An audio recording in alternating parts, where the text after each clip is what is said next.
Now, please welcome Mr. Giessler.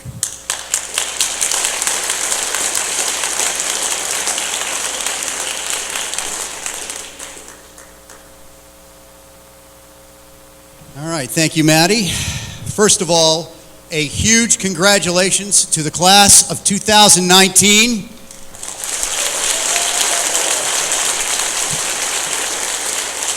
Congratulations. You got in here and you sat down. You did it.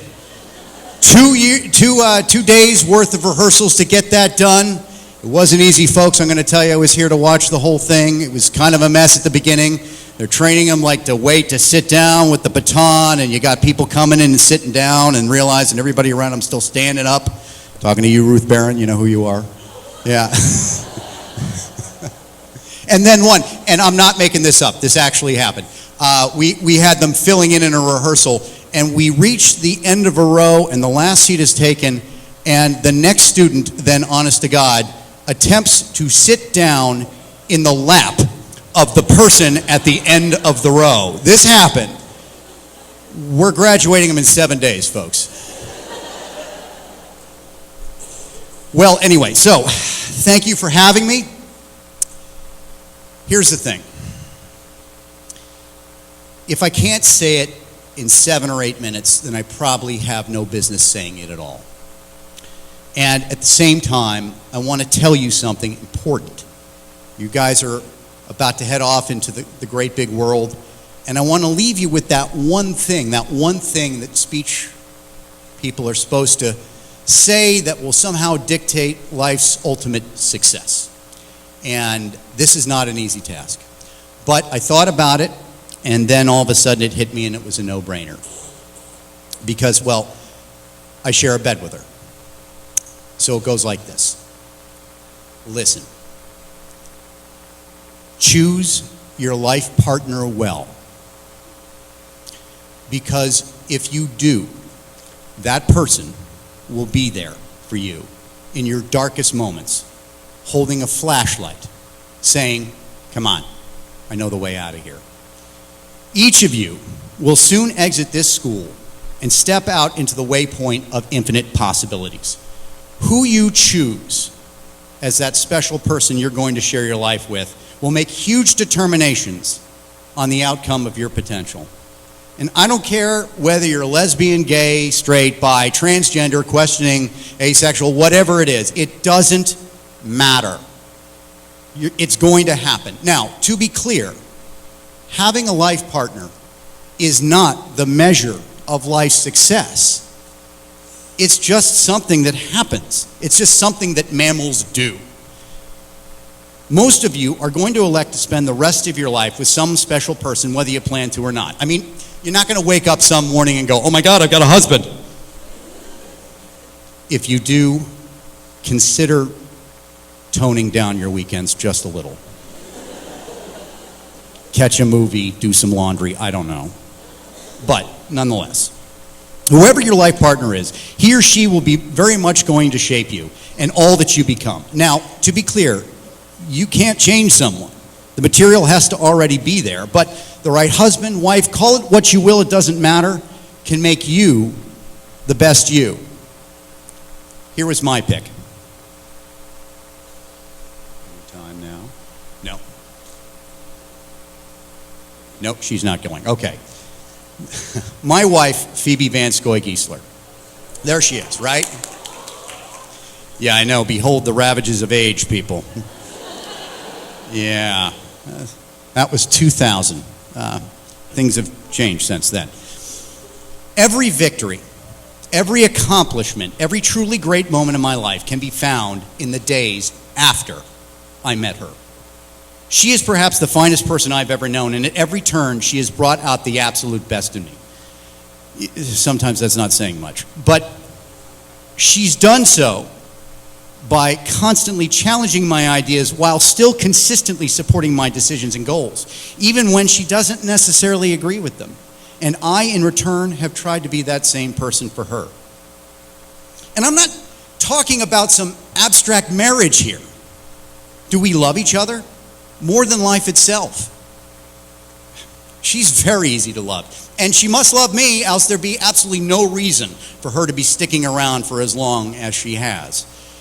But the foundation of our 25-year relationship has been built on a friendship and an ongoing choice that, I don't know how to put it any other way, we were going to have an adult relationship.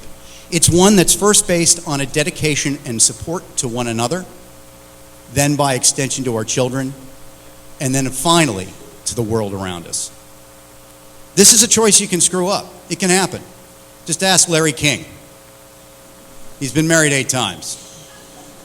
The guy should probably take a class or something. So, how can I be helpful to you? Well, several years ago, something emerged in the pop culture lexicon called the Bechdel-Wallace test. It's a simple test that was invented by Alison Bechdel and was a litmus test on how women were represented in fiction. It's now used as a benchmark for how good a film in Hollywood is. And apparently when you invent something, you get to name it. So I'm going to take a page from that book, and right now I'm going to debut something for you right here called the VanScoy Giessler test, named after the woman who invented it, or at least inspired it. It's a simple 4-question test to determine whether or not your prospective candidate is life partner material.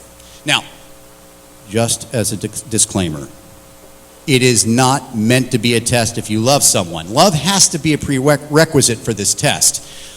So if you end up marrying someone you don't love, you can't sue me. Besides, I'm a public school teacher. How much money do you think you're going to get anyway? You're going to love a lot of people in your life. This is true. And for those of you out there thinking, well, I didn't do a lot of dating in high school, so what hope is there for me? Folks, the possums in the woods are pairing up, okay? There is someone out there for everyone. It may not seem it right now, but trust me. So, when you meet that person, you may want to check to see if they answer these 4 questions, and they go like this. 1, does this person make you feel good and good about yourself? A lot of underclassmen and admittedly some grown-ups don't quite get this one. I have to walk back and forth from the high school to the art center a lot during the day, and when I do, I listen. I listen to the students talk about their relationships, and some of them define those relationships by their arguments, as if somehow the more drama there is in the relationship, the more legitimate it is. So let me simply say this. The only drama that should exist in your relationships should be the ones of the challenges that the two of you face together. And when you do, no challenge is insurmountable. 2, does this person push you to make good life choices? You want someone that is going to challenge your ideas. Nobody in this world needs a yes man or a yes woman, or worse, someone who wants to drag you down into their bad habits. 3, are you equals? That one kind of speaks for itself. 4, when you're angry with someone, or with one another rather, do you pick your words carefully?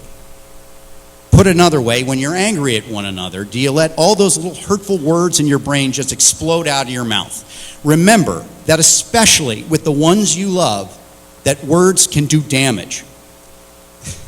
My wife and I have the lamest arguments. Absolutely pathetic. They're just long, quiet pauses. And I sometimes wonder if my kids are upstairs going, hey, you hear how quiet it is downstairs? I think mom and dad are fighting.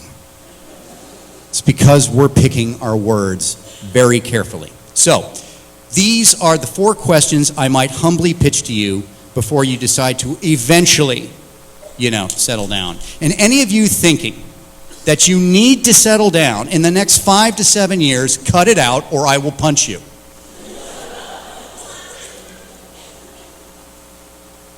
I'd say 10, but 5 to 7 keeps me out of arguments.